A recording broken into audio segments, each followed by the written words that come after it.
Intervalos reales. Fíjense que en el módulo dice, ¿qué es un intervalo real? Un intervalo real es un conjunto de números reales que se puede representar de distintas maneras. Tiene el lenguaje coloquial, o sea, con palabras, el lenguaje simbólico, que aparece en la X, el mayor o el menor, y un número o varios números como acá.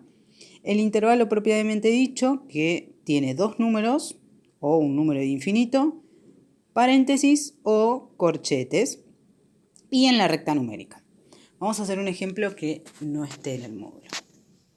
Por ejemplo, si yo digo todos los números reales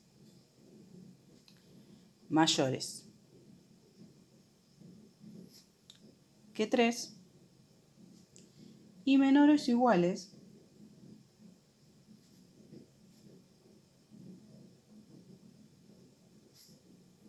que 8. Fíjense que estoy hablando de todos los números que son mayores que 3 y menores o iguales, o sea que pueden ser iguales a 8. Si yo dibujo la recta numérica, que para empezar es la representación más fácil de entender cómo hacer, creo que les conviene empezar por esta. Entonces, tenemos la recta numérica, tengo el 0, para acá los negativos, que no voy a escribir ningún negativo porque no lo necesito en este ejemplo. Después van a ver que hay ejemplos que sí necesitan los números negativos. En este caso, como necesito que aparezcan el 3 y el 8, los negativos no me interesan. Arranco el 0, 1, 2, 3, 4, 5, 6, 7, 8. Si quiero puedo seguir haciendo rayitas, ¿sí? Esto sigue para allá y sigue para acá. Acuérdense cuando hagan una recta numérica de... ustedes que van a hacerlo en hoja cuadriculada, la distancia entre cada número tiene que ser siempre la misma. Si dejo un cuadradito acá, acá voy a dejar un cuadradito. Si dejo 2, acá voy a dejar 2. Y así respeto siempre la misma distancia entre los números. Bien, ahí tenemos la recta numérica. Los números que yo dije, entonces el intervalo que quiero representar son todos los números que son mayores que 3, o sea, mi intervalo va a arrancar en 3, y menores o iguales que 8, y va a terminar en 8. O sea, este intervalo incluye a todos los números que están acá, en este pedacito de recta numérica. ¿Cómo hago para marcar en la recta numérica? Fíjense lo que les dije, tenemos paréntesis y corchetes. ¿Cuándo voy a usar uno? ¿Cuándo voy a usar el otro? Cuando hablo de mayores solos o menores, quiere decir que todos los números de los que yo estoy hablando, los que están dentro del intervalo que yo estoy nombrando, tienen que ser mayores a 3 y no pueden ser 3, porque son mayores. Cuando hablo de mayores solos o menores solos, voy a poner un paréntesis. Y cuando hablo de menores o iguales o mayores o iguales, quiere decir que al 8 lo estoy incluyendo en el intervalo. O sea que en ese caso voy a usar corchete. En este intervalo yo estoy incluyendo a todos los números desde el 3,00001, o sea, el que está primero acá al lado, hasta el 8 inclusive. Pero al 3 no lo estoy incluyendo en el intervalo. Fíjense que una vez que tenemos escrito la recta numérica, escribir el intervalo lo puedo sacar directamente de acá. Fíjense que yo puse un paréntesis con el 3, punto y coma, o si quieren coma sola. Se usa punto y coma para no confundir con la coma de número con coma. Y mi intervalo termina en 8 con corchete. Cuando yo escribo el intervalo como intervalo propiamente dicho, solo me interesan los extremos del intervalo, dónde empieza, dónde termina. Y ya se da por entendido que estoy incluyendo a todo lo que está acá en el medio. La otra manera de representar los intervalos es con el lenguaje simbólico y en general es el que más les cuesta. ¿Por qué? Porque aparecen estos símbolos, ¿sí?, que pueden aparecer así solos o pueden aparecer con la rayita acá abajo, que son el mayor, el menor, mayor igual, menor igual. A ver, una manera para no equivocarme y no tener que acordarme si este es mayor, si este es menor, que no se los confundan, es la siguiente. Va a aparecer la letra X, ¿sí? Y cuando tiene principio y final, voy a tener dos condiciones. Las pueden poner juntas, pero es más fácil ponerlas separadas. Cuando le agarren más la mano las pueden poner en una sola. Pero para empezar vamos a poner dos condiciones. Una es con el 3. Entonces, supónganse que x representa a todos los números de acá adentro. Entonces, lo que puedo hacer es elegir uno. X sí o sí tiene que estar adentro del intervalo. Entonces, supónganse, agarro el 6, que está dentro del intervalo. Entonces me fijo, ¿el 6 es más grande que 3 o más chico? Es más grande. Entonces, si x representa al 6, quiere decir que x es más grande que 3. Entonces, si yo esto lo pienso como una boquita, como un Pac-Man, lo pueden pensar, siempre se va a abrir hacia el lado más grande. Entonces, como el x es más grande, me va a quedar una cosa así. ¿Sí? La boquita abierta para el lado que es más grande. La otra condición va a aparecer de nuevo x, ahora va a aparecer el otro número que aparece en el intervalo, que es 8. Entonces, de vuelta, x representa cualquier número del intervalo. Puedo volver a agarrar el 6 o puedo agarrar el 4. ¿El 4 es más grande o más chico que 8? Es más chico. Entonces, como el 8 es más grande, la boquita se va a abrir para el lado del 8.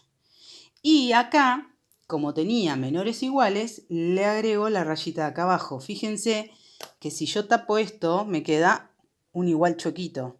Por eso tiene esta rayita de abajo. Quiere decir que el número es menor o igual que 8. Y ahí tenemos las 4 maneras de escribir un intervalo. Con palabras, en la recta numérica, en el intervalo y con lenguaje simbólico. Este ejemplo tenía, el intervalo tenía principio y final. ¿Sí? Empezaba en 3, terminaba en 8, incluyendo al 8. ¿Qué pasa si tenemos un ejemplo que solo tenga principio o solo tenga final? Si yo digo todos los números reales menores o iguales a menos 3. Vamos a poner un número negativo. Bien, voy a empezar de nuevo igual que en el otro ejemplo con la recta numérica. Ahora sí quiero números negativos porque necesito que aparezca el menos 3. Entonces voy a poner el 0 más acá. Para acá están el 1, el 2, el 3, que en este caso no me interesan. Y para acá está menos 1, menos 2, menos 3. Vamos a poner 2 más, menos 4, menos 5. Y para acá sigue. Bien, quiero todos los números reales menores o iguales a menos 3. Entonces, nuestro intervalo, acá va a pasar algo. Todavía no sé bien qué, pero este número es importante en este intervalo nuevo. Todos los números reales menores o iguales a menos 3. ¿De qué lado están los números menores a menos 3? Para este lado, ¿sí? O sea que mi intervalo va a arrancar acá y va a venir para este lado. ¿Hasta dónde? Como en este caso no tengo otro número que me lo termine, esto va a seguir hasta menos infinito. Si no le sale el símbolo infinito, lo pueden hacer así, como dos ceros pegaditos. Al que le sale, si no, una cosita así. Entonces, menos infinito. ¿Por qué menos? Porque para este lado están los números negativos. Y al menos 3, ¿qué le voy a poner? Como tengo menores iguales, ¿se acuerdan que en el ejemplo anterior dijimos que si teníamos menores iguales, le poníamos un corchete? Entonces, al menos 3 le voy a poner un corchete. Del lado del infinito, cuando aparezca infinito, ya sea menos infinito o más infinito, no le pongo nada en la recta numérica, porque no termina nunca en realidad. El infinito es una simbolización, una representación de que esto no termina nunca, sigue cada vez haciéndose más chiquito en este caso. Cuando lo voy a escribir como intervalo, ahora no tengo dos números para poner, solo tengo el menos 3, con corchete, para este lado. Entonces, lo que voy a poner es el menos infinito, que es lo que pusimos de este lado. Cuando pongo menos infinito, siempre con paréntesis, ¿sí? Infinito o menos infinito, siempre con paréntesis.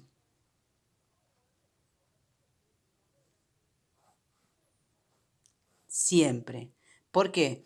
Porque que el intervalo llegue hasta infinito o menos infinito significa que no termina nunca. ya sea para el lado de los positivos o para el lado de los negativos, no termina nunca. Entonces, el infinito es un concepto, no es un número que yo puedo incluir o excluir del intervalo. Entonces, siempre va a ir con paréntesis. Cuando aparece infinito y tenemos un solo número, cuando vamos a escribir el lenguaje simbólico, solo tenemos un número, o sea que solo vamos a tener una condición. Es más cortito cuando solo voy a tener una. Solo voy a tener el x y el -3. Y hago lo mismo que hicimos antes. Esta x simboliza cualquier número del intervalo. Supónganse que la x simboliza el -5. El -5 ¿es mayor o menor que -3? Como está de este lado, el -3 es menor. Quiere decir que el -3 es más grande. Entonces, la boquita va a estar abierta para el -3. Y como tenía menores o iguales, le tengo que poner la rayita del igual. X es menor o igual que -3. Bien, ahora los ejercicios que tienen que hacer son solo el 12 y el 13. El 12 dice, escriban si es posible un intervalo que represente cada situación. Tienen que leer esas situaciones y ver si se pueden representar o no con un intervalo. Algunas se van a poder, otras no se van a poder. Por ejemplo, la primera dice, una sustancia que inicialmente tiene una temperatura de 5 grados se pone a calentar hasta alcanzar los 100 grados. Fíjense que en ese caso teníamos una temperatura inicial de 5 grados, empieza a calentarse hasta llegar a 100. O sea que yo podría representar eso como un intervalo. ¿Sí? La temperatura arranca en 5 grados y llega hasta 100. Paréntesis o corchete. Cuando arranca estaba en 5, no estaba casi en 5. O sea que arranca en 5 incluyendo al 5. Y cuando termina, termina en 100, justito en 100. O sea que termina en 100. Y entonces el 12A me quedaría 500. Esto es todo lo que tienen que hacer. En cada consigna la leen y se fijan si pueden escribir un intervalo como ese. Acuérdense que cuando escribimos intervalos son todos los números reales entre esos. Son los números enteros y todos los números con coma que están ahí en el medio. O sea que lo que se tienen que fijar es si tiene sentido. Por ejemplo, si estoy contando personas, yo digo, cuando llegué a una fiesta había 5 personas y a la hora había 35. No puedo armar un intervalo en ese caso porque no tiene sentido hablar de, no sé, 10,8 personas. ¿Sí? Fíjense que lo que estén midiendo se pueda representar con números con coma. Y en el punto 13 tienen que completar la tabla, o sea, tienen siempre alguna de las formas escritas y tienen que escribir las otras que faltan. Les recomiendo que hagan como les expliqué recién. Empiecen por la recta numérica, que es la manera más sencilla de representar.